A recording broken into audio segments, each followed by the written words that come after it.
I am Sarah Weiss of Passion and Pickleball. Welcome to the Spanglish World Networks on Zingo TV channels 249, 250, and 251. You can download the Zingo TV app on iOS and Android app stores. Don't forget to rate and leave a comment. This app is free and is also available on Google Chromecast, Amazon Fire, Fire TV sticks, Roku, and Roku sticks, as well as all smart TVs 2016 and on. Welcome to another episode of Passion and Pickleball. I'm very excited to have another amazing guest with me today. You know, I had this plan to open up and do this segment about micro meditations because a lot of people have a hard time with the long meditations. So I was going to talk about smaller meditations, but I changed my mind last second because I get these calls all the time. People ask for advice. As you might know, I was a life coach before, and I continue to life coach, and I also coach people on pickleball mentality, mindset, how to think like a champion and win on the court and in life at the same time. And what happens in a lot of these calls, and even calls are just, people ask me for advice, not expecting to end up a client of mine or anything. Sometimes they just want to get some free advice. Fine by me. I love to serve. Most of the time, I would say 90% of the time, the reason why they are not succeeding or having an issue is because of an external circumstance or someone else. Basically, they are a victim. Now, the reason I am very aware of when this is happening is because I spent a lot of time as a victim, and it sucked. And there's nothing you can do. When you're a victim, you are powerless. So for people who play pickleball or people who are in life and don't feel like they're where they should be in life, they should be further. They should be moving faster and doing big things because they know they're capable of it. We all know we're special. What happens? Well, this person stabbed me in the back. This person told me a lie. This person cheated on me. This event happened. This unforeseen circumstance had happened. And I got hit with a curveball. And all of a sudden, you lose your power because it's something else's fault. And it breaks my heart when I see people fall into this trap of victimhood, victim mentality, whether you're a pickleball player or in life. But when it happens in pickleball, it could look something like, well, this person was breaking the rules and acting like they knew better than I did. This person had major ego and they were making bad calls and it frustrated me. And all of a sudden I started playing like crap. This person said something that it shouldn't have. There's so many reasons why we can turn into a victim, whether it's been playing pickleball or in life. And I encourage you to stop that. Stop it. There's an SNL skit with a therapist, and his response to everything that the person is saying, the lady, is stop it. I'm going to tell you right now, stop it. Stop being a victim. It is time for you to stop being a victim, to step up and take responsibility for your results. I don't care if someone makes a bad call. I don't care if they're being ego-driven or bullies. Take responsibility because it's the only way you can own yourself and your results on and off the courts. It's time for you to be proud of yourself. Time for you to look at what you've accomplished instead of what you haven't accomplished. Look at what you have accomplished and be so freaking proud of yourself that no one can convince you that you aren't capable of achieving your wildest dreams. You're going to get knocked down. It's not about being resistant to being knocked down. It's about being able to get knocked down and getting back up every single time. You are not a victim, I promise you. You are a gift to this world. You are a miracle, a walking, breathing miracle. No matter what happens, you don't belong on the ground. You belong dusting yourself off, and you belong in an abundant life, receiving all the beauties that there is. So no more victim mode, please, for your own good. Own yourself, take responsibility, be proud of how far you've come, and walk with confidence in your power where you belong. And with that, I'm going to invite my guest, Gordon Gebert, who is the owner of the Slam Master. This, my friends, is a Slam Master, and the creator of it is right beside me. Gordon, welcome. Thank you for coming. How are you today? I got my Slam Master with me. I figured you would. How are you today? Awesome. Very good. I just played 4 hours of pickleball here. I just got into Florida last night. So, today I played 4 hours of pickleball in the Villages. And I got a heavy schedule. I'm going to Orlando to the PGA Golf Expo, which is doing a pickleball section. and they want me to demonstrate the Slam Master there also. It's really cool. Yeah. If you want to see someone who is extremely skilled at using this, watch for Gordon at tournaments. You'll see him. He usually has a booth in awesome tournaments, and he can swing this thing like a ninja. And if you learn how to do what he does, you're improving your skill. So I can 100% vouch for the viability of this thing. It's awesome, and it's gonna challenge you, and it's gonna make your hand speed faster and your confidence at the net better. So there's a quick little plug for my guest, I appreciate it. Gordon. How much do I owe you? How much Right, do I owe right. you? We'll keep that No, off that's screen. I love it. Sorry, that's awesome. It really does. And a lot of people, when we first introduced the Slam Master, a lot of the pros like kind of mocked it and laughed at it because it reminded them of a little toy, and they thought it was like a gimmick or something like that. And then once we got a couple of pros to use it, they were like, "Oh my God, this thing is a really great training paddle. And it really does get your eye-hand coordination and your speed, hand speed, and everything." And I use it as a coaching tool also because I'm IPTPA and PPR certified. And I hand this to my students, and then I could analyze their mechanics and correct their mechanics with it too. So I kind of implore coaches to use it and give it to their students, and you'll see how easy it is to coach students with their mechanics. It's a really cool. I love it. But you've seen it in action in the numerous tournaments we ran into each other. It's great.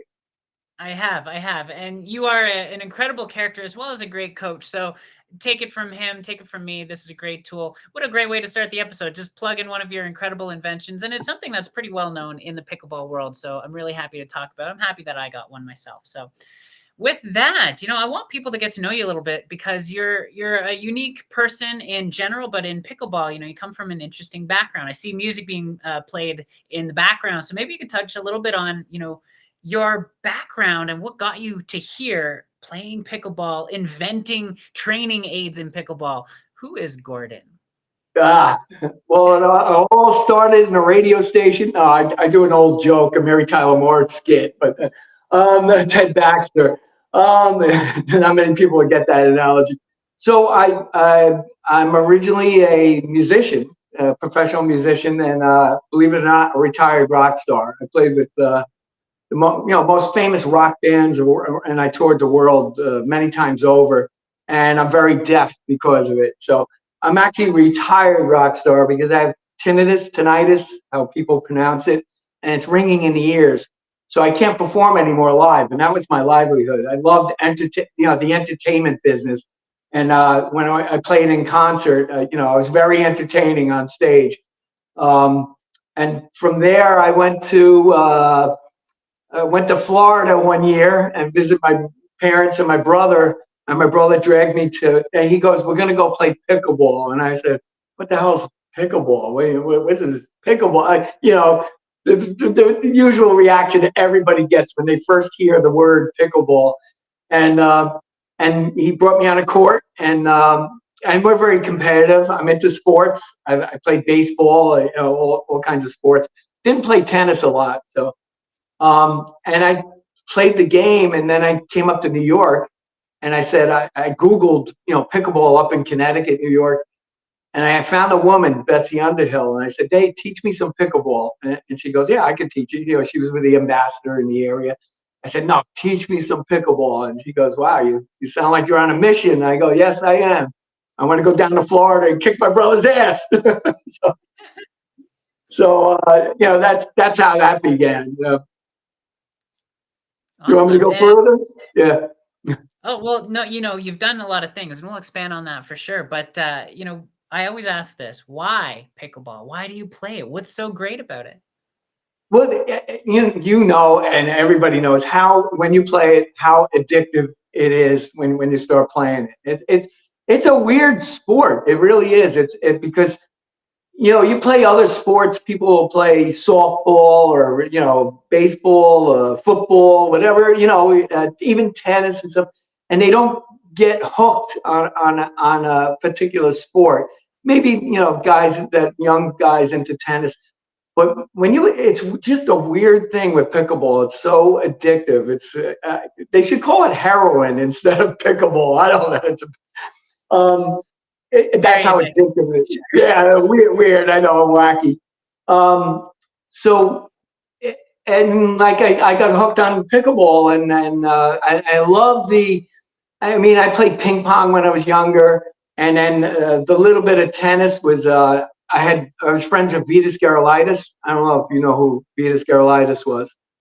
Not sure. He was one of the top tennis players with McEnroe and Agassi and all in that era.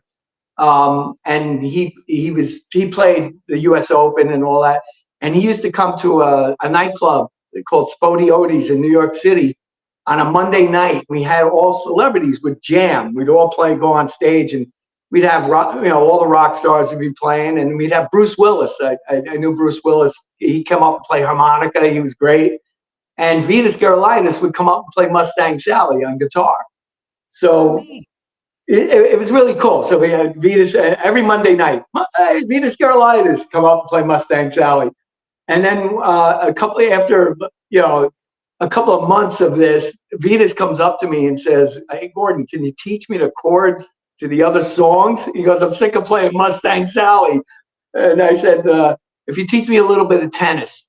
And he goes, yeah, no problem. So he taught me how to serve in tennis, and then I was Jerry Lewis on the court after that. So, but that was my little bit of tennis background. But I equate pickleball more to giant ping pong. I think it's you're standing on the ping pong table, and it's ping pong shots to me. Yeah. Yeah, no, that's definitely a good way to compare it. And you see ping pong players come in and they're really great at the net. That's their hand battles, their spins and slices and top spins and stuff. They're nothing like it. I love it so much. So I 100% agree. Very addictive. I can't tell you how quickly it happened for me, especially as someone who didn't come from sports, to hop on this court, kind of thinking like, okay, I'm just doing this for my friend and I'm just going to play. And all of a sudden, minutes later, I'm like, oh my God, like what's happening right now? I love this. Exactly. Yeah. It's so cool. So, Yeah. and the great thing about pickleball, like you said, you don't even you come in from a non-sport, and it becomes addictive. So there's tennis players coming in, a lot of tennis players, and I've been on the court with tennis players, and I kind of laugh at the beginner tennis players, because they play tennis out there, with pickleball, and it doesn't work. They got to get the nuances of pickleball. Like I'm just on the court just today, tennis players, big swing, and I was on the court and I was showing them the Slam Master. I said, compact your swing, short, very, don't do the big swing out there. The only time you do that is when you're playing singles, and that's when you're doing tennis strokes. But when you're playing doubles, it's just punch and very short strokes and control. Yeah. For the pickleball players out there listening, huge piece of advice right there. Compact swings. I do see exactly what you're talking about, where people going and taking these massive swings. Some people call them bangers. You've heard about the bangers. Those Love bangers. bangers. I love bangers. I love beating bangers Love because bangers. they used to trouble me. They used to trouble me, especially, I came in. Yeah, there you go. That's what you got to Bangers. get. Yep. I used to have a hard time with the bangers, and a lot of people do have time with the bangers, especially in the early days of their game. And once you start to learn the nuances that you're talking about, like the compact swing and the soft game and the touch, and being able to position the ball so that they're out of balance in position when they try and do these big old swings that hits the net and hits the ball out. When you learn that stuff, playing bangers is such a joy. Such a joy. I love baiting them into a banging match. I'll hit a high ball just to start the banging, firefight. I love it. That's my wheelhouse, is the firefight, because my hands are like Kung Fu Panda because of the Slam Master paddle. It's awesome. Yeah. So as you advance in pickleball, discussing pickleball, I think now when I've gotten to the point where it's court positioning and shot selection. You get to the different levels, and when you get to that point where you could control your shots, and just manipulate the other side, manipulate players, pull them, whatever, and follow your shots. I see a lot of guys hit great shots and they just watch it, And I say, no, follow that shot. And because as you go up in levels, that shot's going to come back no matter what. When you start playing Colin Johns, and the ball's coming back no matter what you hit. Yeah. Yeah. If you're gonna play Colin Johns tomorrow, yeah, you got to be ready. Yeah. And I actually got the privilege of playing with Colin. It was awesome. I had a great time. He actually stayed at my house, and then we did a clinic together. And then and I said, Colin, we got to get on the court. And I went on with the Rossetti brothers, and they're the ones that brought in Colin. And it was great. He was great. We had a blast. And yeah, the actual matches are on the Pickleball Television Network also. Oh, that's so cool. He's such a Yeah. great player. For those of you who don't know, Ben Johns and Colin Johns are an unstoppable force in pickleball. Ben Johns is typically touted as the greatest player of all time, at least the greatest man, and Anna Leigh Waters as the greatest female player. But I will say I that, got to interrupt you, Sarah. yeah. Actually, Colin is rated better than Ben. Ben's the more popular, famous guy, but Colin is when it comes to Duper rating and all that stuff. Colin's got is actually the #1 player in the whole country. Well, I was just about to say, though Yeah. Ben is touted that guy, Colin, I mean, them together, there's a reason why they're an unstoppable force. Because if there is a weak link in the chain, the team falls apart. Mhm. There is no weak chain in that team. So there's a reason why they play together. And it's not just because they're brothers. But yes, Colin is, again, just like you said, the #1 rated player in the game. So if you get a chance, watch him play, watch Ben play, watch how they play as a team, see how compact their swings are, see how composed they are, how they move, how swift they are, their footwork. Incredible players, and magical to watch, especially in person. So what would you say, actually, on this topic, Gordon, what would you say are the key things that make them so deadly on the court? It's no unforced errors. It's so key that they return everything and anything and could get out of trouble. That when you get up, to that pro level, you're always getting out of trouble. You're not putting a ball in trouble anyway. So when you see a match, I call it traditional pickleball. Traditional when in a match, deep serve, deep return, and then your third shot drop. But that's I call that traditional, pro level pickleball. But now the pros have different approaches now. Now they'll drive that third shot and then drop the fifth shot. It's morphing. The game's morphing. But if you watch Ben and Colin, Colin's the setup guy. So, and I equate Ben as the singer in the band, and Colin's the backup musician. And Colin sets it up, and then Ben gets all the glory. It's just like in a band, the singer gets all the glory, and the backing musicians, again, the backup, make the guy look great. So Colin makes Ben look, even greater than what he is. Yeah. Yeah, no, agreed. And what Gordon's talking about, this setup, it's patience. It is not attacking too early. It is positioning that ball. He spoke about manipulating your opponents. He's really good at manipulating the opponent to either be baited into speeding up too quickly or to being off balance for the next shot, which then Ben Johns is very good at taking advantage of and putting that ball away. So it's just a joy to watch. Now you're a coach and you teach a lot. So what are some of the key factors that you like to give people? Let's say the average players around 3.0, 3.5. So which one of the biggest things that these players can do to be a better player? Well, number one, when I teach also, I wish I could demonstrate it on a court here. When I set up two players, I tell the person on the right side to stick their paddle. They're both right-handed, players, and I say stick out your right hand and put the paddle right over the line on the right side of the court. And we're at the kitchen line when I'm teaching this. And then I tell them, don't move your feet. And I say, cross over your paddle to your backhand and stretch as far as possible. And then I tell the other player to meet that paddle. And then you'll see the distance between the two players that you're going to play, because now you're a wall. I'd say now when you get to 3.0, 3.5, they know how to dink and things like that, but they don't know advanced strategy. So now I say you're a wall. So, and I tell that person on the left, he is the boss. He controls the court, and he's usually got 3/4 of the court. And he's usually playing, I say, singles. You're playing like almost a singles mentality, while the guy on the right, well, you'll see this with Colin and Ben, is like a pawn in chess. He's just protecting that area.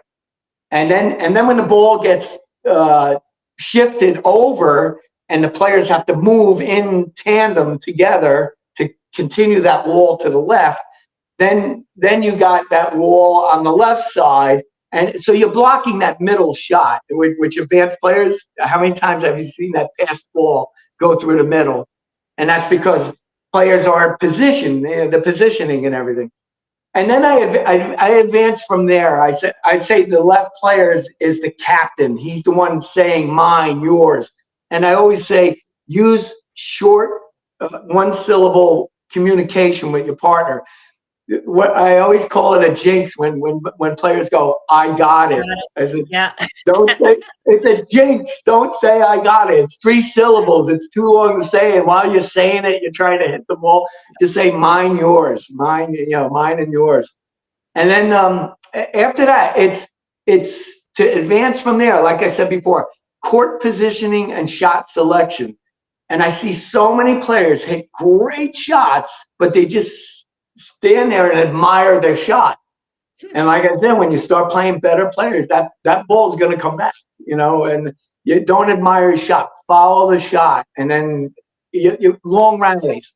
So when you're starting, go ahead. It's so hard not to admire it. A lot of, like, for me, when I first started, I'd hit the shot. I was like, I didn't know I could do that. And then boom, it comes back and be like, oh, too bad. And I've seen you play, Sarah. You got great form when you play. You got grace and great form and follow through. And now I see you follow your shots and you play great with JJ. You guys are a great combination there. And your playing is awesome. So you know everything I'm saying, and we're trying to impart this years of playing wisdom, so to speak, to a 3-0-3-5 player. Yeah.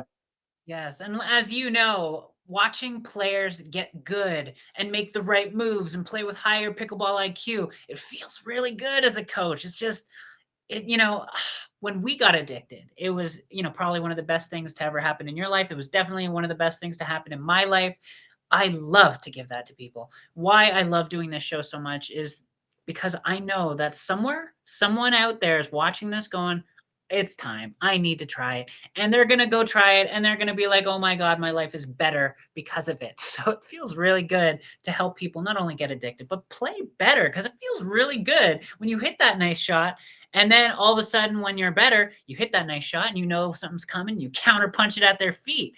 And then all of a sudden you counter punch it at their feet. And now you're playing better players that can hit it back at you, but now you redirect it to the other way and you're making the move around, you're manipulating, and just being able to do that feels good. Yep. And the other thing I say, a lot of players, and I've run into them, playing with new players and everything. I don't coach, I'll communicate with them. I'll say, I'm going to be the boss here on the left side. I'm very aggressive. I'm an aggressive player when I'm on the left side. And I tell them, don't go to your left, and it's not coaching, it's strategy. You're talking with them. So another thing is a lot of people don't accept, I wouldn't say criticism or advice or anything like that. I listen. I just learned a couple of things that got reminded just a couple of weeks ago. I was playing against my brother in Stewart at the famous Viper Court. Have you been there yet, Sarah? I don't know. Viper Court? I'm not sure that Viper Court in Stewart. It's a private court by my friend Turbo owns it. And my brother's in Port St. Lucie. And we're really best friends with Turbo. He's got this wonderful private court that all the pros go there and they get invited to play there. So I was just playing two or 3 weeks ago, and it's on the Pickleball television network, the matches with my brother. I was playing with Lily Venta. She's a great player from Ukraine. I love Lily, and I love playing with her because you always want to play with an awesome mixed partner that's better than you, And while we were playing, I was getting into baiting the firefights. but I was starting to lose a couple of firefights. And she goes, hit down. And I was like, yeah. And, your ego doesn't get in the way. Who are you to tell me hit down? I don't know. I listen to everybody, because you might get a tip there that, you're not aware of, and I listen to Lily and I go, yeah, I'm battling everybody, even. And she's going, oh, you got the advantage. Yeah, hit down, get down, So it was awesome. And I implore people that are listening right now, listen to the tips. They mean well. Another, people are over coaching you and stuff like that. If you're playing a rec game, don't even worry about it. Just listen, accept. You say, oh, or that's a good tip, or stop talking to me. I'm concentrating on my game. But I say listen to everything. Yeah. I agree. Not everything that someone's going to say to you is going to be something that you need, but Right. you don't need to shut it down because you're going to miss out on some good stuff. I know that when I first started, I was very open to all the feedback, but there were moments where it's like, I'd make a stupid shot and I know what I did wrong. And then, my partner would be like, you're supposed to hit that softer or something like that. It's like, yeah, great advice. I'll take note. Something like that. But definitely be open to advice. This is something I'm trying to teach my kids. When someone with experience gives you a little piece of advice, don't say, I know. Just be open. Yeah. Just be open. Yeah. So, I call it captain. I call the other ones where it's obvious what you made a mistake, and the guy goes, "You made a mistake." Okay, Captain Obvious. It's like, right. But that's fine too, Yeah. And you named your show perfectly, Passion. Yeah, and you have such passion for the sport, and I love it. So, yeah, perfect name for your show. And I continue to have guests on who are as passionate as I am. So it's fun to get the passion riled up, right? And you're very passionate about all the things that you've done. Actually, why don't we get a little bit into that? You are basically full-time into pickleball, am I correct? Yeah, yep. And it went from inventing the Slam Master, going to, you know what? Is my alarm setting you off right now? Can you hear it? No, You don't we hear hear it, just right? Yeah, okay. That was my alarm to come on your show. It was different though. So I lost my train of thought there for a second. What was I saying? So being When full-time in pickleball, you started with the Slam Master? Yeah, started with the Slam Master, and it's a very successful product. I mean, I'm transparent with everything. I sold over 9,000. We're going close to 10,000 units. And even on Amazon, you'll see all the reviews. They're fantastic. I said it's super successful. I love it. It's a great, I'm proud of it. I'm really proud of that product.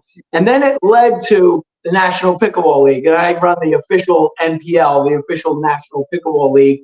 And that is a league for any age and any skill level can join the NPL. And the website's usa-npl.com. And I did that. We had a whole year last year, and we had the championship. And Angelo Rossetti won the championship. He won a trip to Cuba, Havana, Cuba. And then we're going into our second season here. It starts up in April all the way to September. And that's for everybody. We had over 1,200 participants last year, and now it's going to grow exponentially this year. So then that led to the Pickleball Television Network, which is a group of guys interviewed me with the Rossetti brothers. And I got to give Jeffrey Jagfeld, who's in the Connecticut area, I got to give him credit for this. He said, come down, these guys want to interview you. And I said, yeah, all right. And it was a pickleball channel. And I spoke to those guys. I know my New York accent, everybody makes fun. Those guys. And they, vetted my background, my rock star background and all the pickleball background. And they wanted to get the NPL, all the NPL games broadcast on their network. And then 2 weeks later, they called me up and they said, we want you to be the president of the network with all the connections you have, and make this Pickleball Television Network, awesome. And we're trying to get Sarah on here too, to get your show and broadcast on the Pickleball Television Network also. So that would be really cool. So it's fully launched in March. It's out there now. It's running now. but it'll be fully launched in March with, with all the content and all the talent that's out there. We're going to aggregate all the people on TikTok and Instagram and YouTube, all the, the best coaches, and we're doing reality shows, all entertainment, anything pickleball. And it's we have it on in the background right now. I have the pickle channel right there. We were interviewing people in Naples. So it's running on Roku, Apple TV, and Verizon right now. Great, great. So Yeah. you've got quite a bit going on in pickleball. Obviously that has led you to it being kind of a career for you and something that you're doing full time, and it's obviously very fulfilling. So what would you say to the viewer who's watching and saying, because this is how I felt when I first got in. I was like, I love this game. How can I make this my life? And not everyone has the ability to go pro. Not everyone has the opportunities or the same talent, but still want to make this their lives. You've done so many different things. So what would you say to that person who has the passion, but doesn't know how to turn this into a full-time thing? Well, you have to do the passion first, and don't go into a pickleball venture with just making money in mind. Everything that I did, I mean, even with the Slam Master, I invented it for myself, to practice with. And then there was a guy named Ken Henderson who was the 2018 singles champion, and from 2018, and he saw the product. He says, "You should share this. You should, not keep it to yourself. You should make a product out of it." And I've owned a lot of companies. I'm a big entrepreneur, being a musician and promotion. Now, people don't realize I worked with Ace Frehley from Kiss. Now, Kiss is like the #1 merchandising promotion band, and I went to that school of merchandising and promotion with firsthand with the guys from Kiss. So follow a passion. Like a lot of people are going into apparel, which is really cool. Yeah, I love people with all their designs on their clothes and stuff like that. And then they go into coaching, and they go into there's all kinds of things you could do with pickleball. And I kind of fell into it, not with the mindset where now I could make a living with it, or I don't have to. I mean, I had my rock star life, but everything follows with the passion. And I use the P word again, passion. And success follows with passion. So, and we could get into the craziness with MLP, PPR, PBA. I've had these big discussions with Pat Bernardo, Pickleball Galaxy. He owns Pickleball Galaxy, which is big distributor of products and everything. He goes, those guys are crazy. They're putting like millions of dollars and $1 million contracts and this and that.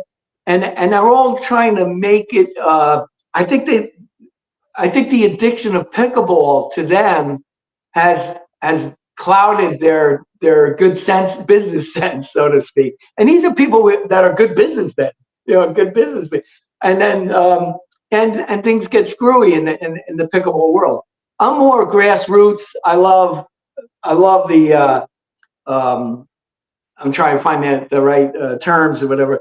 The grassroots of what pickleball was all about, the social aspect of it, the playing, with going to the local park and playing with your friends, and that's how I started MPL, make your rec games count. So you just have fun and record your games. That's the model of the official MPL. I love it. I love it. Mm-hmm. So what would be your favorite aspect of what you do? Because you play, you coach, you run these different entrepreneurial ventures and the TV show. What's some of your favorite aspects of what you do? I love playing. And a lot of this has interfered with me playing. So, and I do it we have a common joke too. When I play locally up in Connecticut, I'm in Florida right now, and I'm traveling a lot. I'm going to Helsinki, Finland, in a couple of weeks with Philip Heyman from PPR, and I'm playing Rockstar for a day because I have a Rockstar event to do an autograph signing in Helsinki, Finland. But you know what I did? I went and I Googled pickleball in Helsinki, and I met up through Facebook and everything, the head of pickleball in Helsinki. And now Philip and I are doing a bunch of clinics over there. And I'm more excited to do that than play Rockstar and sign stuff. So, what I really enjoy is, it's given me purpose. My birthday just passed like 2 weeks ago, and it's Happy given me, birthday. thank you, and it's given me, a new purpose in life, a new, hobby. Now, I know you don't know me that well. I mean, I know you, Sarah. You're great. I love it, but you don't know me. You didn't grow up with me or anything. If you talk to my friends, they'll always say, well, when I was growing up and when high school, whatever I did 100%, 1,000%. I really threw myself into it. Like music, I stuck with it. All my friends that played music, they all, got regular jobs after that. I stuck through it, and I had a roller coaster of a career. And the highs were fantastic. The lows are miserable. But I wouldn't change anything, in the world. And I wish I could still play. I wish I could still do the love of my first love is music and performing. But with pickleball, I'm actually, if you watch me in tournaments, I perform on the court. So I love people watching me play on the court. I feed into that. A lot of people get nervous. They're going, oh, and they say, I get nervous. I said, nah, that's don't get nervous. Feed that energy. I love You're making an a great shot and hearing the applause, right? Yeah, Yeah. that's awesome. What Yep. what would you tell someone who is nervous or worried about their performance? We do these tournaments and some people I talk to and they're stressed out. They're like, I don't know what to do, or I'm losing right now. I lost one or whatever. What do you tell these people to kind of go out there with confidence and feel better about themselves? Well, I had to learn because I didn't grow up with tennis and did competition tennis. I mean, the only competition I really did was playing baseball, hardball and softball, and you got a team behind you. It's totally different from what pickleball. But I when I first did a couple of tournaments, I didn't think I was going to be nervous, right? I played in front of audiences like 1 million people, and I never got nervous. I was like on stage, it's just a sea of people, and you're entertaining, and you feed off that energy. So what you do is you breathe. Yeah, that's the first thing, and Breathing's the good. second, breathe. And take a breath and take your time, and there's another tip for pickleball, and I'll say it now. When I'm on the pickleball court, also, don't rush your shots. That's another tip. So a lot of people they'll see a put away or this that, and they'll rush the shot or go in the net or go out, and you could use that in a tournament too. If you see me play, not talk about my playing, I hit late. I hit very late, and I really assess everything, and it's like the Matrix to me. I like to slow the game down and then manipulate players and make them move and everything. So the first thing is breathe. That's all. Breathe. Take your time. If you get the yips or anything like that, take your time. Yeah, and then just serve, and then treat it like a rec game. To relax, and then, play loose. And a Yeah, lot of people, how many times have you gone to a tournament and when the game starts, you could tell when people are playing tight, you yeah, know? Yeah. And you kind of take advantage of that. They're playing tight. And what happens was you'll score like 2, 3 points with them, 4 points, and you, then they'll settle down, and then you'll see the competition coming in. Who are like really good players if they're playing tight, and then they relax, they breathe, and then they assess the players that they're playing against, and then they start, slowly ripping you apart. So that's the beauty of pickleball. It's unbelievable. It's great. yeah. It's nice to get in that zone. It can be very challenging when you start out and you're nervous, and that's why I asked the question, because I know when you play tight, it's painful, it's stressful. But when you're in the zone and you're playing loose, things are just flowing. It just feels so good.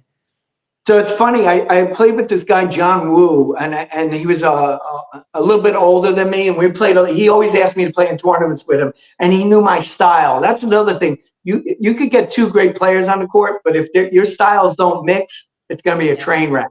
So John loved. He was like the setup guy. He loved my shots. He's used to my. I'm not the most predictable player. I hit a lot of unpredictable shots, and he's used to it.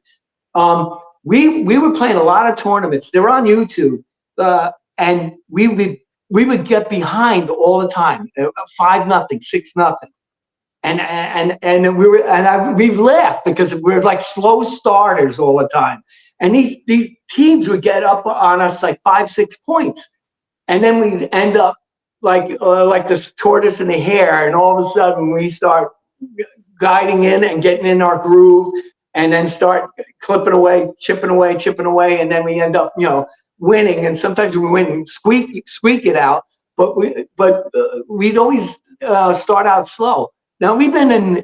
There's a game we were down 10-0, and we came back, and I love that, coming back from that and having a total collapse on the other side. And they go, "What happened?" And those are on YouTube too. I love when you That's get a long ride. Yeah. Yeah, love that. Yeah. Good, that's good. the greatest feeling in pickleball is the come from behind thing, So I start out slow and I assess players, and they might say, "Oh, these guys are a piece of cake," and this and that. And then they start getting too relaxed, and then you start chipping away at them. Yeah. Oh, those comebacks feel good. I remember my I first love 4.0 it. medal. I was down 9-1. We came back and beat them, and it just, so good. So And then good. I feel sorry for the other side, Right, It's like long I drive have a home. little empathy for them too, It's like, oh man, that's wonderful, but I feel bad for those guys, Yeah, But yeah. hey, that's the Well, beauty of competition in pickleball. But it's all fun. It's all good. It's amazing. You could go on the court and be so competitive, and then after you're friends. There's no yeah, well, I know craziness. some people, they don't like to lose, and that can ruin their day. And I've had moments where I've lost, where I thought I should have won because I gave it my all, and I get frustrated, and I go sit down, I breathe through it, and then, after 5 minutes, I'm back. But the tournaments that you go to, you have really great games. You put it all out there. Whether you win or lose, you should feel great about it. And that's Yeah. a piece of advice I would give to anybody. You've heard these people. You go, and how are your matches going? Oh, I lost both, and all this. Obviously their energy is extremely low and they're unhappy. I've had tournaments where I've gone, 0-2, and I've been, eliminated early. And I end up going, wow, I know what I got to work on. This is so beautiful. I'm so glad I was given this opportunity to see where I'm at so I can go back to the drawing board, figure out the next step, come back and kick their butts. A great redemption event is coming. Watch out, A great story. Coach Z, Coach Serrano, right? So I never met Coach Z, but we obviously talking to each other with texts and emails and all that stuff. And he entered me and him. We were going down to Pennsylvania to a big outdoor tournament, but we were going down in the purpose of selling Slam Master paddles. We were going down there, but we entered into the tournament. And he entered us into 5-0. And we're talking, this is like 5 years ago. I was not no 5-0, right? And Z didn't know it, but Z's a very good player. So we get on the court, and I absolutely, got crushed because I didn't know court positioning. I didn't know shot selection, and these guys were just ripping me apart. So it was down like 10-1 or whatever, and I hit one shot. They hit wide on me, and I actually ran and I got an ATP, a beautiful ATP, my first ever, right? ATP, and people were watching, and they all stood up. They were like cheering, and I was like, I felt so good, even after we were getting crushed so bad and even the other side was like, awesome shot. So I was getting, destroyed. Your spirit was getting destroyed, but that one shot made my day, and I was like, oh, I got this unbelievable ATP against 5-0 guys, and it made my day. So you can always Good. look at. At the good, yeah. It's the little wins. It's the little wins. You gotta, I talk a lot about this book that I read called The Gap and the Game. If you haven't read it, I highly recommend it. It talks about how most people measure themselves against ideal, their ideal self, their standard, the whole thing that leads you to think, well, I should have won that match because I'm better than them, or I should have gotten that shot. I shouldn't have missed that shot, because we compare ourselves to where we think we should be. That would be measuring yourself in a gap. So that's a gap mentality, which puts you at a deficit compared to where you think you should be, which is disempowering. What the gain is when you measure yourself against where you started and the growth that you've had. So when you do something that is beyond what you've ever done, like getting an ATP at a tournament when you've never done that before, that's gain mentality. And what it does is it empowers you. It empowers us to consider ourselves compared to where we started. And to anyone who has been to a tournament and felt that disempowering gap mentality, I encourage you to shift yourself into the game. And this is something that I do when I'm in a tournament and I'm feeling stressed out, or I'm down 9-1, or, the pressure is on. I take a deep breath, first of all, like as per your advice, and I look around. And I ask myself, why am I glad I'm here? And how far have I come to get here? And I do this 360 and I go, I can't believe I am competing at this level amongst friends and competitors who I used to look up to, and I am now competing with. I am so grateful that I've put this time and energy into me to be a better competitor and a better version of myself. And all of a sudden you go through this list and it's like, wow, I have nothing to worry about because I'm doing amazing and I'm proud of myself. All of a sudden, this gratitude puts you in a position where you play looser, you're not as tense, and you have the ability to get into the zone where you're hyper-focused on your goal and what it takes to get there, instead of worrying that you should not have missed that last shot, or they shouldn't have called the ball out. You get empowered. So Gap in the Game, for anyone watching, for you as well, Gordon, that book is incredible and very worth the read. Well, With that, it leads to more advice to players, about anxiety and stress or whatever. If you're in a tournament, you know what I do? If I'm in a tournament and we start losing at 3-4 nothing, I always another advice in between the other advice. When you lose 3 points in a row, call a timeout. Use your timeout. That's key. And my key is 3 points. If they're on a roll and they got 3 points on you, timeout immediately, boom. And my thing is to make players, I make a joke, and you got to laugh and you got to stay positive instead of going into that spiral of negativity, like, oh, I missed that shot, and then that, you're going towards negativity. So when John Woo will attest to this, I will say something crazy to him, and make it laugh and start smiling and laughing on the court, even when when things are out of control, and you'd be amazed how that it'll turn you around. It'll turn your game around. Yeah, agreed. My first tournament, my partner, I would blow her a kiss when I saw her tense. I would go, mwah, and she would go, oh, yeah, okay, thank you.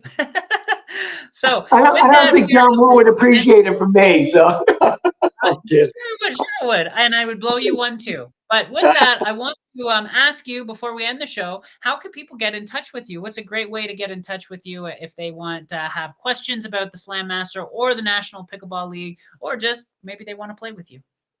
Yeah, well, I'm accessible all over the place. Obviously, Facebook. If you go to official MPL, you could join that Facebook group. You could join the league by going to usa-npl.com. You could join for free or do the paid version. And free is great, and paid is you get all the perks with all the sponsors that we have and all the prizes. The last grand prize was a trip to Havana, Cuba. I actually went to Havana, Cuba last month. And then you could get in touch with me on slammaster.net is the website for the Slam Master, or slammasterpro.com. And then, Google me, and I'm easily accessible. It's weird because I've tried to get in touch with like high level guys in the big organizations, and I can't get any contact info. I got to call somebody that knows them, and they kind of hide. And I don't hide. I'm out there, and you can find my email very easily. You can post it on Gordon Gebert 2001 at yahoo.com. You could get a hold of me there, and the Pickleball Television Network also. Gordon Gebert at pickleballtelevisionnetwork.com. Yep, I'm accessible. Well, that would be a great idea for anybody who's interested. Get a hold of Gordon, try out his Slam Master Pro, and you won't be regretting it, that's for sure. Yeah, you see it in the background, that's right. Gordon, thank you so much for your time. It's been an absolute pleasure getting to know you better and hearing about what you're up to. Thank you so much for being on the show.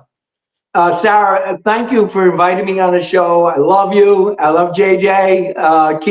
I can't wait to see you guys again, and send all my best to everybody. Thank you so much. I really appreciate it. Thank you, Gordon. Stick around for after. And with that, this show can be heard on the Spanglish Radio Network. Please check out SpanglishWorld.ca for all news and programming. Spanglish World. Watch it, hear it, read it, download it, live it.